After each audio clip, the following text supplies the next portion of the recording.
നമസ്കാരം. വാർത്താമഴയിലേക്ക് സ്വാഗതം. പൂക്കോട് വെറ്റിനറി കോളേജിലെ സിദ്ധാർത്ഥന്റെ മരണത്തിൽ ജനരോഷം ഇരമ്പുകയാണ്. കുടുംബം ഉന്നയിക്കുന്ന ചോദ്യങ്ങൾക്ക് ഇനിയും മറുപടി കിട്ടിയിട്ടില്ല. പ്രതികൾ സംരക്ഷിക്കപ്പെട്ടെന്ന രാഷ്ട്രീയ വിമർശനത്തിനു മുന്നിലും ഭരണ സംവിധാനങ്ങൾ പതറി. മന്ത്രിമാരുടെ ഉറപ്പിൽ വിശ്വാസമില്ലെന്ന് സിദ്ധാർത്ഥന്റെ പിതാവ് പറഞ്ഞു. കർശന നടപടി ഉണ്ടാകുമെന്ന് പറയുന്നവർ തന്നെയാണ് കുറ്റക്കാരെ സംരക്ഷിക്കുന്നത്. 2 ദിവസത്തിനുള്ളിൽ പ്രതികളെ പിടികൂടിയില്ലെങ്കിൽ താനും കുടുംബവും മുഖ്യമന്ത്രിയുടെയോ മന്ത്രിമാരുടെയോ വീട്ടുപടിക്കൽ സമരം തുടങ്ങുമെന്നും അദ്ദേഹം പറഞ്ഞു. കേസിൽ കോളേജിലെ ഡീനിനെയും വാർഡനെയും പ്രതി ചേർക്കണമെന്നും പിതാവ് ജയപ്രകാശ് ആവശ്യപ്പെട്ടു. വാർത്താമഴ ഇന്ന് ആദ്യം കടക്കുന്നത് പിതാവിന്റെ ഈ പ്രതികരണത്തിലേക്കാണ്. വെറും പ്രവർത്തകരല്ല, അവർ നേതാക്കന്മാരാണ്. അതൊന്ന് ആലോചിക്കണം. നേതാക്കന്മാരെ സംരക്ഷിക്കേണ്ടത് അവർ ചുമതലയാണ്. ഡീനിനെ പ്രതി ചേർത്തേ പറ്റുള്ളൂ. ഡീനും അവിടുത്തെ വാർഡനും കൂടെ. മുഖ്യമന്ത്രി സ്ക്വാഡ് രൂപീകരിച്ചെന്ന് പറയുന്നു. ഉന്നത വിദ്യാഭ്യാസ മന്ത്രി വന്നിരുന്നു. അവർ മേഡം പറഞ്ഞത് ഇങ്ങനെ എല്ലാം അന്വേഷിക്കുന്നുണ്ട്, അന്വേഷിച്ച് കൊണ്ടുവരാം എന്നവർ പറയുന്നു. കൊണ്ടുവരാമെന്ന് പറയുകയാണെങ്കിൽ ഇപ്പം സംഭവിച്ചിട്ട് ഏകദേശം 10-12 ദിവസമായി. ഇപ്പോഴും പ്രധാനപ്പെട്ട എല്ലാവരും ഒളിവിൽ കിടക്കുക. 9 പേരെ കിട്ടിയിട്ടുണ്ടെന്ന് പറഞ്ഞാൽ 9 പേരെ മൊഴി എന്തായിരുന്നു, അത് ഏതൊക്കെ വകുപ്പുകൾ ചേർത്തിട്ടുണ്ട്, അതൊന്നും ഇപ്പോൾ എനിക്ക് വിവരം കിട്ടിയിട്ടില്ല. അത് കിട്ടിക്കഴിഞ്ഞാൽ എനിക്ക് തൃപ്തിയല്ല എന്ന് തോന്നുകയാണെങ്കിൽ ഞാൻ അത് അടുത്ത സ്റ്റേജിലോട്ട് പോകും. ഒരാഴ്ചക്കകത്ത് ഞാൻ എൻ്റെ മകനെയും, ഇനിയൊരു മകനുണ്ട്, മകനെയും വൈഫിനെയും കൊണ്ട് ചെന്നിട്ട് അവരെ വീട്ടിൽ പഠിക്കലെങ്കിൽ ഞാനും കിടക്കും. ഞാൻ ഇപ്പോഴും വിശ്വസിക്കുന്നു, ആ പോലീസ് ഉദ്യോഗസ്ഥനെ ഞാൻ വിശ്വസിക്കുന്നു. എനിക്കിപ്പോഴും വിശ്വാസമുണ്ട്. ഇതുവരെയ്ക്കും ഞാൻ തൃപ്തനല്ല, അത് ഞാൻ പറയാം, അവർ കിട്ടാത്തതുകൊണ്ട്. സിദ്ധാർത്ഥന്റെ മരണത്തിൽ ഗുരുതര ആരോപണവുമായി കോൺഗ്രസ് നേതാവ് രമേശ് ചെന്നിത്തല ഇന്ന് രംഗത്തെത്തി. CPM നേതാവും മുൻ MLA-യുമായ CK ശശീന്ദ്രൻ പ്രതികൾക്ക് വേണ്ടി പോലീസിൽ സമ്മർദ്ദം ചെലുത്തിയെന്നായിരുന്നു ചെന്നിത്തലയുടെ ആക്ഷേപം. DYSPയെ സ്വാധീനിക്കാൻ CPM നേതാവ് ശ്രമിച്ചെന്നും വിമർശനമുയർന്നു. എന്നാൽ ആരോപണം തള്ളിയ CK ശശീന്ദ്രൻ കടുത്ത വിമർശനവുമായി രമേശ് ചെന്നിത്തലയ്ക്കെതിരെ രംഗത്തു വരികയും ചെയ്തു. ആ പ്രതികരണങ്ങളിലേക്ക് SFI നടത്തിയ കൊലപാതകം തേച്ചു മായ്ച്ചു കളയാനുള്ള വളരെ ബോധപൂർവമായ നീക്കം നടക്കുകയാണ്. പ്രതികളെ അന്വേഷിച്ച് പോയ ഉദ്യോഗസ്ഥന്മാരെ സ്ഥലത്തെ മുൻ MLA ശ്രീ ശശീന്ദ്രന്റെ നേതൃത്വത്തിൽ ഭീഷണിപ്പെടുത്തുകയും DYSPയോട് തട്ടിക്കയറുകയും അറസ്റ്റ് ചെയ്ത പ്രതികളെ മോചിപ്പിക്കാൻ ശ്രമിക്കുകയും ചെയ്ത നടപടി ഇതിന് ഉദാഹരണമാണ്. ശ്രീ രമേശ് ചെന്നിത്തല പറഞ്ഞിട്ടുള്ള കാര്യങ്ങൾ തികച്ചും തെറ്റായ കാര്യങ്ങളാണ്. CPM ജില്ലാ കമ്മിറ്റി ഓഫീസിൽ പ്രതികളെ താമസിപ്പിക്കുന്നതൊക്കെ പറയുന്നത് ശുദ്ധ അസംബന്ധമാണ്. അതിൽ കവിഞ്ഞൊരു വേറെ പദം ഉപയോഗിക്കാൻ വേണ്ടി കഴിയില്ല. നിയമപരമായി ഈ കാര്യങ്ങളിൽ നടത്തേണ്ട എല്ലാ കാര്യങ്ങളും നടത്തുകയാണ്. എന്തെല്ലാം പച്ചക്കള്ളാണ് മാധ്യമങ്ങളിലൂടെയും ചില ആൾക്കാരൊക്കെ വിളിച്ചു പറഞ്ഞിരിക്കുന്നത്. പൂക്കോട് വെറ്റിനറി കോളേജിലെ സിദ്ധാർത്ഥന്റെ മരണത്തിൽ ഒരാൾ കൂടി കീഴടങ്ങി. 4ാം വർഷ വിദ്യാർത്ഥി അമീൻ അക്ബർ അലിയാണ് ഇന്ന് വൈകിട്ടോടെ കോടതിയിൽ കീഴടങ്ങിയത്. 3 പേരുടെ അറസ്റ്റ് കൂടി ഇന്ന് രേഖപ്പെടുത്തി.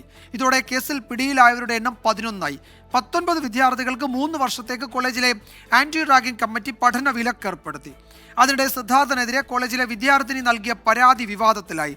സിദ്ധാർത്ഥൻ മരിച്ചതിന് ശേഷമാണ് ഇന്റേണൽ കമ്മിറ്റി ഈ പരാതി പരിശോധിച്ചത്. കേസിൽ SFIയെ പ്രതിക്കൂട്ടിൽ നിർത്താൻ ചിലർ ബോധപൂർവം ശ്രമിക്കുന്നുവെന്നും നീതി കിട്ടും വരെ സിദ്ധാർത്ഥന്റെ കുടുംബത്തോടൊപ്പം SFI ഉണ്ടാകുമെന്നും SFI സംസ്ഥാന സെക്രട്ടറി PM ആർഷോ പറഞ്ഞു.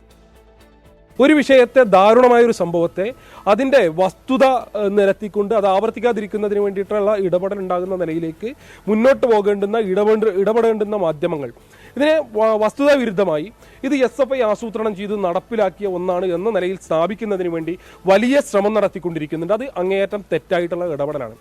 SFIയെ സംബന്ധിച്ച് ആ ക്യാമ്പസിനകത്ത് എന്നുള്ളതല്ല, ഒരു ക്യാമ്പസിലും റാഗിംഗ് ഉൾപ്പെടെയുള്ള അല്ലെങ്കിൽ അക്രമ സംഭവങ്ങൾ ഉൾപ്പെടെയുള്ളവയ്ക്കകത്ത് നേതൃത്വം കൊടുക്കാൻ ആഗ്രഹിക്കാത്ത, അത്തരം സമൂഹത്തിന് വിപത്തായിട്ടുള്ള, ക്യാമ്പസുകൾക്ക് വിപത്തായിട്ടുള്ള തെറ്റായ പ്രവണതകൾക്കെതിരെ നിരന്തരം നിലപാട് സ്വീകരിച്ച് മുന്നോട്ട് പോകുന്ന ഒരു സംഘടനയാണ്. ആ നിലയിൽ തന്നെയാണ് പൂക്കോട് ഉൾപ്പെടെയുള്ള ക്യാമ്പസിനകത്ത് SFI മുന്നോട്ട് പോയിക്കൊണ്ടിരിക്കുന്നത്.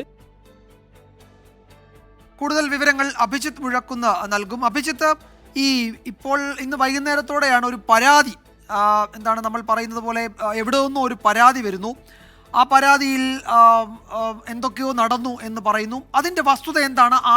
ആര് നൽകിയ പരാതി, അല്ലെങ്കിൽ ആ പരാതിയിൽ എന്തെങ്കിലും നടപടി ഉണ്ടായോ? അതിൻ്റെ ഉള്ളടക്കം എന്താണ്? അതിൽ ഏതെങ്കിലും തരത്തിലുള്ള നടപടി ഈ കമ്മിറ്റി സ്വീകരിച്ചതോ അതൊന്നും അറിയില്ല. ഒരു പരാതിയുണ്ട് എന്ന് മാത്രം കേൾക്കുന്നു. അതിൻ്റെ വിശദാംശങ്ങൾ എന്തൊക്കെയാണ്?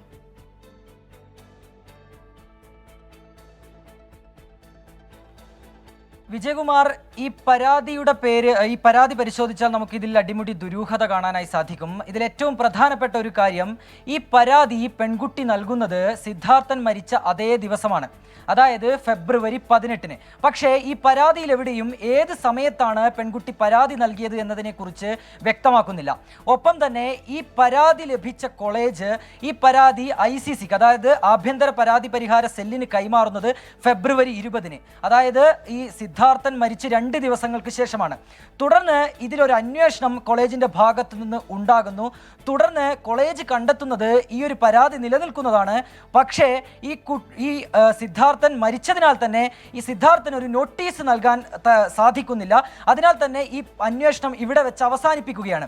ഇത്തരം കാര്യങ്ങളാണ് ഈ കോളേജിന്റെ ഭാഗത്തു നിന്നുള്ള ആഭ്യന്തര പരാതി പരിഹാര സെല്ലിന്റെ എൻക്വയറി റിപ്പോർട്ടായി ഇന്ന് പുറത്തു വന്നത്.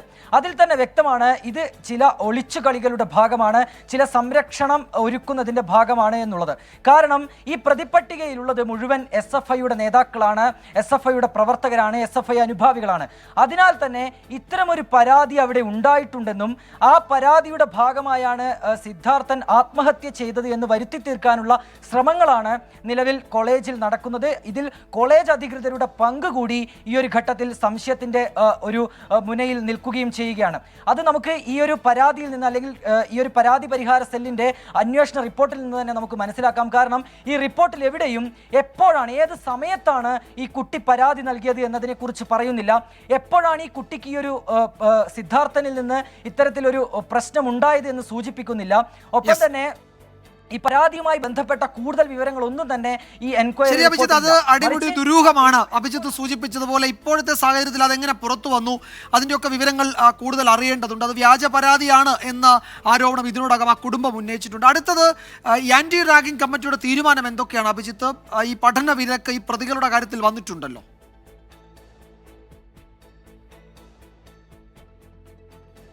തീർച്ചയായും വിജയകുമാർ, 19 വിദ്യാർത്ഥികൾക്കാണ് നിലവിൽ പഠനവിലക്കുള്ളത്. അതിൽ 18 പേരും ഈ പ്രതിപട്ടികയിലുള്ളവരാണ്. കൂടാതെ ഒരാളെ കൂടി ചേർത്തുകൊണ്ടാണ് ഈ കോളേജിലെ ആന്റി റാഗിംഗ് സെല്ലിന്റെ തീരുമാനം വന്നിരിക്കുന്നത്. ഈ 19 വിദ്യാർത്ഥികളെയും 3 വർഷത്തേക്ക് ഈ പഠനവിലക്ക് ഏർപ്പെടുത്താനുള്ളൊരു തീരുമാനമാണ് വന്നിരിക്കുന്നത്. ഈ തീരുമാനം അനുസരിച്ചാണെങ്കിൽ രാജ്യത്തെ ഒരു അംഗീകൃത കോളേജുകളിലും ഒരു അംഗീകൃത സ്ഥാപനങ്ങളിലും ഇവർക്ക് പഠനം തുടരാനാകില്ല. ഏതായാലും കോളേജിന്റെ ഭാഗത്ത് നിന്ന് ഇത്തരത്തിലൊരു തീരുമാനം വന്നിരിക്കുന്നു.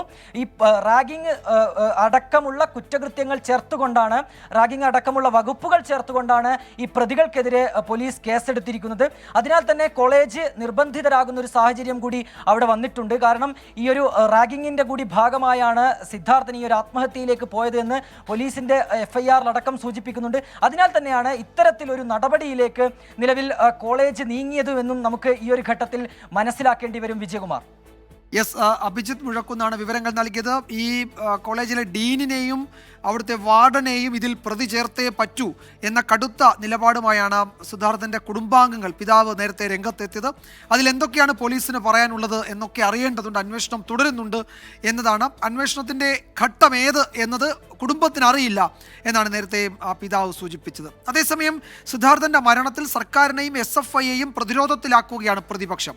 സിദ്ധാർത്ഥൻ്റെ നെടുമങ്ങാട്ടെ വീട്ടിലെത്തിയ ഗവർണറും പ്രതിപക്ഷ നേതാവും മറ്റു കോൺഗ്രസ് നേതാക്കളും കടുത്ത വിമർശനം ഉയർത്തി. പ്രതിപക്ഷ യുവജന സംഘടനകളും പ്രക്ഷോഭ പാതയിലാണ്. വീട്ടിലെത്തിയ സർവകലാശാല VC ഡോക്ടർ MR ശശീന്ദ്രനാഥ് കുടുംബത്തോടൊപ്പമാണെന്ന് വിശദീകരിച്ചു. സിദ്ധാർത്ഥിന്റെ മരണവുമായി ബന്ധപ്പെട്ട പോലീസ് അന്വേഷണത്തിൽ SFIയുടെ പങ്ക് വ്യക്തമായെന്ന് പറഞ്ഞ ഗവർണർ പക്ഷേ ഉന്നം വെച്ചത് CPIMന്. യുവാക്കളെ അക്രമത്തിന് പ്രോത്സാഹിപ്പിക്കുന്നതിൽ നിന്ന് പാർട്ടികൾ പിന്തിരിയണമെന്ന് TP കേസ് പരാമർശിച്ച് governor Arif Muhammad Khan. Judgment in the case of the murder of TP Chandrasekharan, senior leaders have been convicted.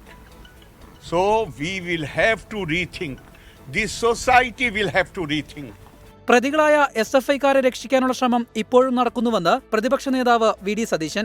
SFIയെ criminal സംഘമായി വളർത്തുന്നത് മുഖ്യമന്ത്രി എന്നായിരുന്നു AICC ജനറൽ സെക്രട്ടറി KC വേണുഗോപാലിന്റെ വിമർശനം. സാക്ഷാൽ ശ്രീ പിണറായി വിജയൻ തന്നെയാണ് SFIയെ ക്രിമിനൽ സംഘമാക്കി വളർത്തി തൻ്റെ അഴിമതിയും തൻ്റെ രാഷ്ട്രീയ ജീർണതയും ഗവൺമെൻറ്റിൻ്റെ ചീത്തപ്പേരും മറച്ചുപിടിക്കാനും ഡൈവേർട്ട് ചെയ്യാനും വേണ്ടി ഉപയോഗിച്ചുകൊണ്ടിരിക്കുന്നത്.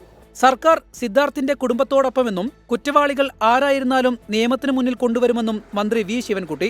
ഇതിലെ കുറ്റവാളികൾ ആരായിരുന്നാലും അവരെ നിയമത്തിന് മുന്നിൽ കൊണ്ടുവന്ന് ഇത്തരത്തിലുള്ള സംഭവങ്ങൾ മേലാൽ കേരളത്തിൽ ആവർത്തിക്കാതിരിക്കുന്നതിന് വേണ്ടിയുള്ള തരത്തിലുള്ള നടപടികളുമായി ഗവൺമെന്റ് മുന്നോട്ട് പോകുന്നതാണ്. അന്വേഷണത്തിൽ പങ്ക് വ്യക്തമായാലേ ഡീനിനെതിരെ നടപടി സ്വീകരിക്കാനാവൂ എന്ന് വെറ്ററിനറി സർവകലാശാല vice chancellor doctor MR Sasheendranath. University എല്ലാ സപ്പോർട്ടും ചെയ്തുകൊണ്ടിരിക്കുകയാണ്. ആ അന്വേഷണത്തോടൊപ്പം നമ്മൾ സഹായിച്ചു. ഒരു സമ്മർദ്ദവും ഒരിടത്തൊന്നും ഇതുവരെ ഉണ്ടായിട്ടില്ല ഈ നിമിഷം വരെ. സിദ്ധാർത്ഥിന്റെ കൊലപാതകികളെ CPIM സംരക്ഷിക്കുന്നുവെന്ന് വി മുരളീധരനും ആരോപിച്ചു. മന്ത്രി GR Anil, MM Hasan, Jebi Mather, T Siddique, M Liju, Rahul Mamkootathil, യുവജന കമ്മീഷൻ ചെയർമാൻ M ഷാജർ തുടങ്ങിയവരും കുടുംബാംഗങ്ങളെ സന്ദർശിച്ചു. 24 തിരുവനന്തപുരം. അതിനിടെ വയനാട് പൂക്കോട് വെറ്റിനറി കോളേജിൽ മരിച്ച സിദ്ധാർത്ഥൻ SFI പ്രവർത്തകനാണെന്ന് CPIM. സിദ്ധാർത്ഥന്റെ വീടിനു മുന്നിൽ ഫ്ലെക്സ് സ്ഥാപിച്ചു. കേസിലെ മുഴുവൻ പ്രതികളെയും നിയമത്തിന് മുന്നിൽ കൊണ്ടുവരണമെന്നാണ് ഫ്ലെക്സിലുള്ളത്. CPIM 11-ാം കല്ല് ബ്രാഞ്ചിന്റെയും DYFI 11-ാം കല്ല് യൂണിറ്റിന്റെയും പേരിലാണ് ബോർഡ് സ്ഥാപിച്ചത്. മോദി രാമനാഥപുരത്തേക്കോ?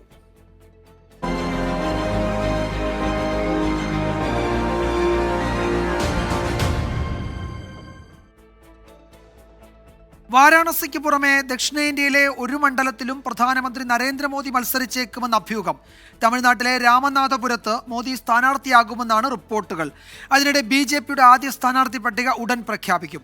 ആദ്യ പട്ടികയിൽ 125 പേരുണ്ടെന്നാണ് സൂചന. ഉത്തർപ്രദേശിൽ NDAയിൽ സീറ്റു ധാരണയായി. 74 സീറ്റിൽ BJP മത്സരിക്കും. കാണാം ഇന്നത്തെ ലീഡ് സ്റ്റോറി.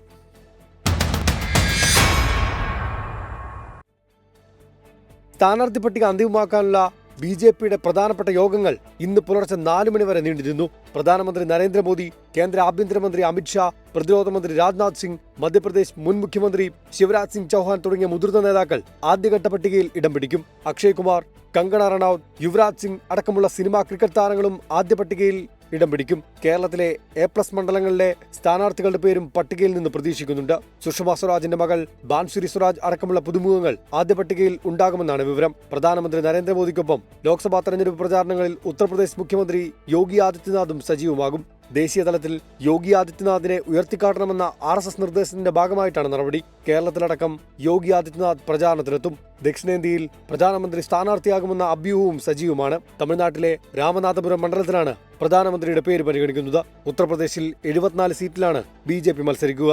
ബാക്കി സീറ്റുകൾ സഖ്യത്തിലുള്ള RLDക്ക് നൽകും. മഹാരാഷ്ട്ര, ബീഹാർ സംസ്ഥാനങ്ങളുടെ കാര്യത്തിൽ അന്തിമ തീരുമാനമായാൽ ഉടൻ പട്ടിക പ്രഖ്യാപിക്കും. 24 ഡൽഹി. ഇന്ത്യ സഖ്യത്തെ രൂക്ഷമായി വിമർശിച്ച് പ്രധാനമന്ത്രി നരേന്ദ്രമോദി. ഇന്ത്യ സഖ്യകക്ഷികൾ സന്ദേശ് ഖാലിയിൽ മൗനം പാലിച്ചു. BJPയുടെ സമ്മർദ്ദത്തെ തുടർന്നാണ് ഷാജഹാൻ ഷെയ്ഖിനെ അറസ്റ്റ് ചെയ്തത്. തൃണമൂൽ കോൺഗ്രസ് സ്ത്രീകളുടെ മാനം വെച്ച് രാഷ്ട്രീയം കളിക്കുന്നുവെന്നും പ്രധാനമന്ത്രി പശ്ചിമ ബംഗാളിൽ പറഞ്ഞു. बंगाल की स्थिति भी आज पूरा देश देख रहा है. मां, माटी, मानुष, ये इसके ढोल पिटने वाली टीएमसी ने संदेश खाली की बहनों के साथ जो किया है वो देखकर पूरा देश दुखी है, आक्रोशित है. കണ്ണൂരും വയനാടും ആലപ്പുഴയും തീരുമാനമായില്ല.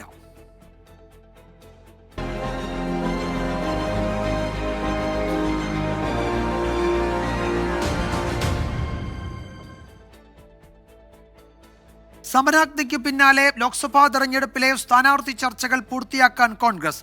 മാർച്ച് 5-ന് മുൻപ് സ്ഥാനാർത്ഥികളെ പ്രഖ്യാപിക്കാനാണ് ശ്രമം. വയനാട്, കണ്ണൂർ, ആലപ്പുഴ സീറ്റുകളിൽ സ്ഥാനാർത്ഥികളെ സംബന്ധിച്ച് അന്തിമ ധാരണ ആകാത്തതാണ് കോൺഗ്രസിലെ പ്രതിസന്ധി. തെരഞ്ഞെടുപ്പ് ഒരുക്കങ്ങളും സ്ഥാനാർത്ഥി നിർണയവും സംബന്ധിച്ച മുഴുവൻ സമയ ചർച്ചകളിലേക്കാണ് കോൺഗ്രസ് കടന്നത്. ഇന്നലെ രാത്രി വൈകിയും നേതാക്കൾ തമ്മിൽ കൂടിയാലോചനകൾ നടന്നു. ഡൽഹിയിൽ നിന്ന് KC വേണുഗോപാലും സുനിൽ കനഗോലുവും നേരിട്ടെത്തി ചർച്ചകൾക്ക് നേതൃത്വം നൽകി. വയനാട്ടിൽ രാഹുൽ ഗാന്ധി മത്സരിക്കുന്നെങ്കിൽ ആലപ്പുഴയിൽ KC വേണുഗോപാൽ മത്സരിക്കേണ്ട എന്നാണ് നിലപാട്. ഒരേ സമയം രണ്ടുപേരും മത്സരരംഗത്തേക്ക് പോയാൽ സംഘടനയെ ഏകോപിപ്പിക്കാൻ ആളുണ്ടാവില്ല എന്ന അഭിപ്രായമുയർന്നു. രാഹുൽ ഗാന്ധി വയനാട്ടിൽ മത്സരിക്കുകയാണെങ്കിൽ സാമുദായിക സമവാക്യങ്ങൾ പരിഗണിച്ച് ആലപ്പുഴയിൽ മുസ്ലിം സ്ഥാനാർത്ഥിയെയും ആലോചിക്കുന്നുണ്ട്. എന്നാൽ രാഹുൽ ഗാന്ധിയും കെ സി വേണുഗോപാലും ഒരുമിച്ച് മത്സരരംഗത്തേക്ക് ഇറങ്ങണമെന്നാണ് സംസ്ഥാന നേതൃത്വത്തിന്റെ ആവശ്യം. കണ്ണൂരിൽ മത്സരിക്കാമെന്ന് കെ സുധാകരൻ ഇതുവരെയും പൂർണ്ണസമ്മതം മൂളിയിട്ടില്ല. കെ ജയന്തിനെ മത്സരിപ്പിക്കണമെന്ന ആവശ്യം കെ സുധാകരൻ മുന്നോട്ട് വെച്ചു. എന്നാൽ വിജയസാധ്യത പരിഗണിച്ച് കെ സുധാകരൻ തന്നെ മത്സരിക്കണമെന്ന് നേതാക്കൾ അഭ്യർത്ഥിച്ചു. തിങ്കളാഴ്ചയോ ചൊവ്വാഴ്ചയോ ദേശീയ സ്ക്രീനിംഗ് കമ്മിറ്റിയും കേരളത്തിലെ നേതാക്കളും തമ്മിൽ കൂടിക്കാഴ്ച നടത്തും.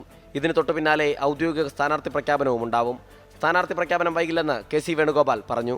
എന്തായാലും അത്തരം കാര്യങ്ങൾക്ക് ഏറ്റവും വൈകാതെ തന്നെ തീരുമാനം ഉണ്ടാവും. സ്ഥാനാർത്ഥി പ്രഖ്യാപനം പൂർത്തിയാക്കിയിട്ടില്ലാത്തതിനാൽ പ്രചരണ രംഗത്ത് പിന്നിലായി പോകുമോ എന്ന പരാതി കോൺഗ്രസ് അണികൾ ഉന്നയിച്ചിട്ടുണ്ട്. അതിനിടെ കോൺഗ്രസ് മത്സരിക്കുന്ന മറ്റ് 13 സീറ്റുകളിലും സിറ്റിംഗ് എംപിമാരോട് തെരഞ്ഞെടുപ്പ് പ്രചരണം ആരംഭിക്കാൻ നിർദ്ദേശം നൽകി. 24 തിരുവനന്തപുരം.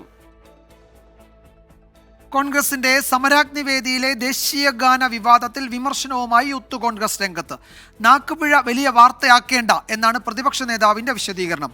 പരിഹാസവുമായി CPIM രംഗത്തെത്തി. പാലോട് രവിക്കെതിരെ BJP പോലീസിൽ പരാതി നൽകി. ജനഗണ മംഗളദായക ജയ ഹേ.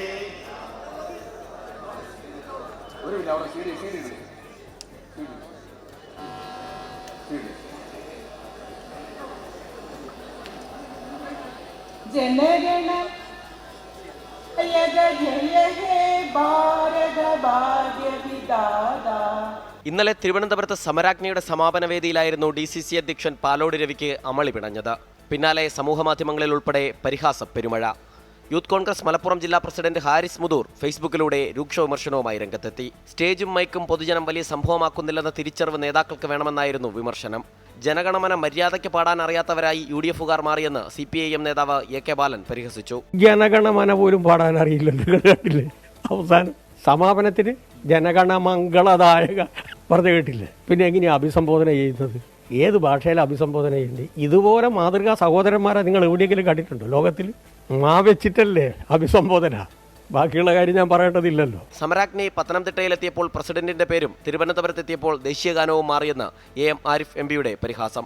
ആലപ്പുഴ എത്തിയപ്പോൾ സമരാഗ്നി ജാഥയുടെ പേര് മാറി. പേര് പറയാൻ കൊള്ളാത്തതുകൊണ്ട് ഞാൻ പറയുന്നില്ല. വേറെ പേരൊക്കെയാണ് ഓരോരുത്തർ പറയുന്നത് ഞാൻ കേട്ടത്. അപ്പോൾ പേര് മാറി. പത്തനംതിട്ടയിൽ ഇപ്പോൾ പ്രസിഡന്റും മാറി. തിരുവനന്തപുരത്ത് എത്തിയപ്പോൾ ദേശീയ ഗാനവും പോയി. ഇങ്ങനെ ഒരു ജാഥ നമ്മുടെ ജീവിതത്തിൽ എവിടെയെങ്കിലും നമ്മൾ കണ്ടിട്ടുണ്ട്. എത്രയോ വലിയ വാർത്തകളുള്ളപ്പോൾ നാക്കുപിഴ വലിയ കാര്യമാക്കേണ്ട എന്ന ഒറ്റവരി ന്യായീകരണത്തിൽ പ്രതിപക്ഷ നേതാവ് വിഷയം അവസാനിപ്പിച്ചു. മനഃപൂർവ്വമായ പിഴവല്ലെന്ന് ദേശീയഗാനം തെറ്റിയെന്ന് കണ്ട ഉടൻ പാലോട് രവിയെ പിടിച്ചുമാറ്റിയ T സുദീകും ന്യായീകരിച്ചു. മനഃപൂർവ്വമായിട്ടുള്ള പിഴവല്ല, അത് അവിടെ തന്നെ തിരുത്തപ്പെട്ടു. BJPക്ക് ഇത് രാഷ്ട്രീയമായിരിക്കും. ഞങ്ങൾക്കിത് തെറ്റുകൾ പറ്റിയിട്ടുണ്ടെങ്കിൽ ആ തെറ്റുകൾ തിരുത്തിയും മുന്നോട്ട് പോകാനുള്ളതായിരിക്കുന്ന ദേശീയബോധമാണ് ഞങ്ങളെ നയിക്കുന്നത്. അവരെ നയിക്കുന്നത് ദേശീയബോധമല്ല, അവരെ നയിക്കുന്നത് രാഷ്ട്രീയ ബോധമാണ്. അതിനിടെ ദേശീയഗാനത്തെ അപമാനിച്ചുവെന്ന് കാണിച്ച് BJP പാലോട് രവിക്കെതിരെ പോലീസിൽ പരാതി നൽകി. 24 തിരുവനന്തപുരം. ലോക്സഭാ തെരഞ്ഞെടുപ്പ് പ്രചാരണം ഊർജിതമാക്കി LDF സ്ഥാനാർത്ഥികൾ. ആലത്തൂർ മണ്ഡലത്തിൽ K രാധാകൃഷ്ണൻ റോഡ് ഷോ നടത്തി. സ്ഥാനാർത്ഥിയായി പ്രഖ്യാപിക്കപ്പെട്ടതിന് ശേഷം ഇതാദ്യമായാണ് K രാധാകൃഷ്ണൻ ആലത്തൂരിലെത്തുന്നത്. വയനാട് മണ്ഡലത്തിൽ ആനി രാജയും റോഡ് ഷോ നടത്തി. മാനന്തവാടി, സുൽത്താൻ ബത്തേരി, കൽപ്പറ്റ എന്നിവിടങ്ങളിലായിരുന്നു ഇന്നത്തെ റോഡ് ഷോ. ബാക്കി ദിവസങ്ങളിൽ റോഡ് ഷോ മറ്റു മണ്ഡലങ്ങളിലും തുടരും. ഹിമാചലിൽ മഞ്ഞുരുകുന്നില്ല.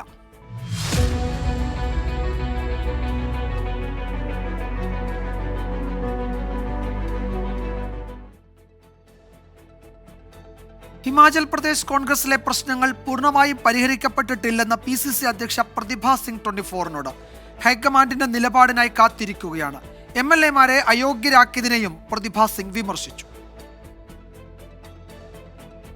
ഹിമാചലിൽ കേന്ദ്ര നിരീക്ഷകരുടെ ഇടപെടലിൽ നടന്നത് താൽക്കാലിക മഞ്ഞുരുകൽ മാത്രം. പ്രശ്നങ്ങൾക്ക് പെട്ടെന്ന് പരിഹാരമുണ്ടാകില്ലെന്ന് പരസ്യമാക്കിയ പ്രതിഭ സിംഗ് എങ്ങനെ പരിഹരിക്കണമെന്ന് സർക്കാരാണ് തീരുമാനിക്കേണ്ടതെന്ന് 24നോട് പറഞ്ഞു. We told them what the people, why they are annoyed.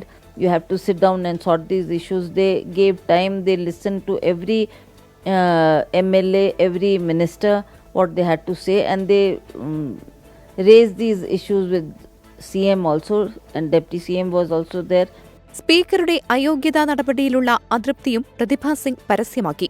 ഹരിയാനയിലെ പഞ്ച്കുളയിലെത്തി വിക്രമാദിത്യ സിംഗ് അയോഗ്യരാക്കപ്പെട്ട MLA-മാരുമായി കൂടിക്കാഴ്ച നടത്തി. 4 പേരുമായി കൂടിക്കാഴ്ച നടത്തിയപ്പോൾ 2 പേർ വിട്ടുനിന്നതായാണ് വിവരം. മുഖ്യമന്ത്രി സുഖ്വീന്ദർ സിംഗ് സുഖുവുമായുള്ള ഭിന്നതയിൽ കേന്ദ്ര നിരീക്ഷകരുടെ നിലപാട് വിക്രമാദിത്യ സിംഗ് MLA-മാരെ അറിയിച്ചു. അതേസമയം വിമതരെ BJP സ്വാഗതം ചെയ്തു. അയോഗ്യരാക്കപ്പെട്ടവർക്ക് ഒപ്പമുണ്ടാകുമെന്ന് ജയറാം ഠാക്കൂർ 24-നോട് പറഞ്ഞു.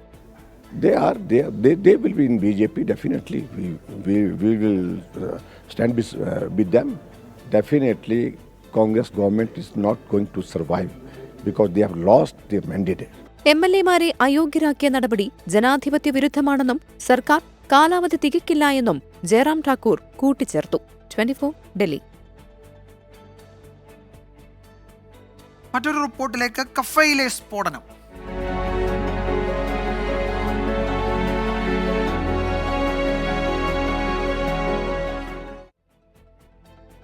ബംഗളൂരുവിലെ രാമേശ്വരം കഫയിൽ നടന്നത് IED സ്ഫോടനമെന്ന് മുഖ്യമന്ത്രി സിദ്ധരാമയ്യ. ഇന്ന് ഉച്ചയ്ക്ക് 1 മണിയോടെയാണ് വൈറ്റ്ഫീൽഡിലെ കഫയിൽ സ്ഫോടനം നടന്നത്. 3 ജീവനക്കാർ ഉൾപ്പെടെ 9 പേർക്കാണ് പരിക്കേറ്റത്. വിശദമായ അന്വേഷണം നടത്തുമെന്ന് മുഖ്യമന്ത്രി അറിയിച്ചു. സ്ഫോടനത്തിൽ UAPA ചുമത്തി പോലീസ് കേസെടുത്തു. ആദ്യഘട്ടം മുതൽ തന്നെ സ്ഫോടനം സംബന്ധിച്ച് ദുരൂഹത നിലനിന്നിരുന്നു. ഗ്യാസ് സിലിണ്ടർ പൊട്ടിത്തെറിച്ചതാണ് അപകട കാരണമെന്നായിരുന്നു ആദ്യ നിഗമനം.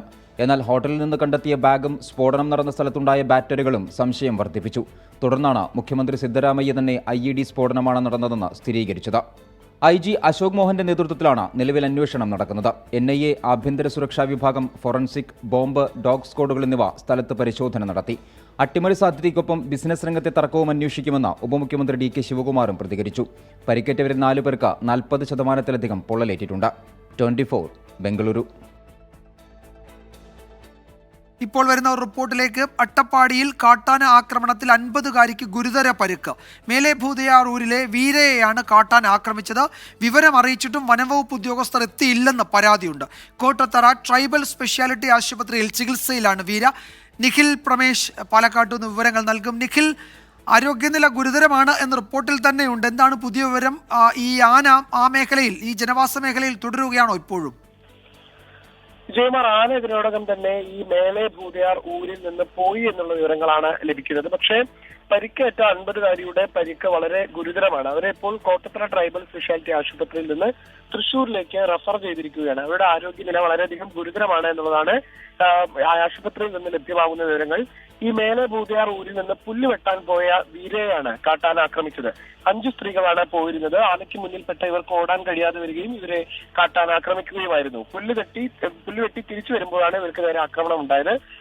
ഈ സംഭവം അറിഞ്ഞ് വനവകുപ്പ് ഉദ്യോഗസ്ഥരെ വിളിച്ച് വിവരം അറിയിച്ചെങ്കിലും കൃത്യസമയത്ത് വനവകുപ്പ് ഉദ്യോഗസ്ഥർ അവിടേക്ക് എത്തിയില്ല എന്നുള്ള ആക്ഷേപം ഈ പ്രദേശവാസികൾ ഉന്നയിക്കുന്നുണ്ട്. എന്തായാലും ഇവർക്ക് വിദഗ്ധ ചികിത്സ നൽകുന്നതിന് വേണ്ടി ഇവരെ ഇപ്പോൾ തൃശൂർ മെഡിക്കൽ കോളേജിലേക്ക് മാറ്റിയിരിക്കുകയാണ്. നിഖിൽ പ്രമേശാണ് വിവരങ്ങൾ നൽകിയത്. മേലെ ഭൂതയാർ ഊരിലെ വീരയെയാണ് കാട്ടാന ആക്രമിച്ചത്. ഗുരുതര പരിക്കാണ്. തൃശൂർ മെഡിക്കൽ കോളേജിലേക്ക് അവരെ മാറ്റും എന്നാണ് ഞങ്ങളുടെ പാലക്കാട് ബ്യൂറോ റിപ്പോർട്ട് ചെയ്യുന്നത്. റിപ്പോർട്ടോടെ വാർത്താമഴ അവസാനിക്കുന്നു. നാളെ വീണ്ടും കാണാം. Good night.